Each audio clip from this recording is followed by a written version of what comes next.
गोजोननाय मोनदों बिथांमोना दिनै गोदान दैदेनगिरि सायख'दों बाक्सा जिल्ला एबसुआ बे जि गोदान टीम बिथांमोना मोननो हाबाय फैबाय थानाय समाव आरोबाव गोख्रोङै माहारिखौ सिबिनो बे ओनसोलनि रायजो राजाफोरनि गासैबो खामानिफोरखौ जेंना जेंसिफोरखौ सुस्रांनायाव गोख्रों बिफाव लानो हागोन होननानै आं मिजिंथिदों। दुलाराय बर' फरायसा आफादा 1967 मायथाइयाव जोनोम जानायनिफ्राय दान्दिसे सम जिरायालासिनो हारिनि गुबुन गुबुन बिथिंखौ लानानै खामानि मावबाय थादों।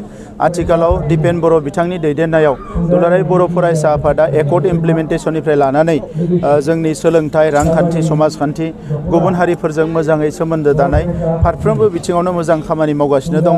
दुलाराय बर' फरायसा आफादनि बारग' बिबानगिरि हिसाबै सासे सोद्रोमा हिसाबै बारग' आङो बिथांमोननिसिम गाहाम हामलायनायखौ बावो आरो इयुनाव बर' माहारिनि गासैबो आइ आफा रायजो राजाफ्रा जोंनि बर' थुनलाइ आफाद आरो दुलाराय बर' फरायसा आफादखौ अरायबो मदद होलांनांगोन। मानोना बे मोननै आफादनि थाखायनो दिनै जोंनि राव थुनलाइ सिनायथि थामोनथा गासैबो दिनै नैबे थासारियाव फैनो हादों। दा नंखायनो आङो दिनै बिथांमोननिसिम बे जथुम्मायाव बाहागो लानायजों लोगोसे साबायखर बावो। लोगोसे सालबारि ओनसोलनि गासैबो आइ आफा रायजो राजानिसिम आङो इंराजि गोदान बोसोरनि गाहाम हामलायनाय बावहरदों आरो सालबारि ओनसोला बर'फोरनि सोमावसारनायाव मोनसे गोख्रों गोदोनिफ्रायनो जायगा आवग्रिबोदों।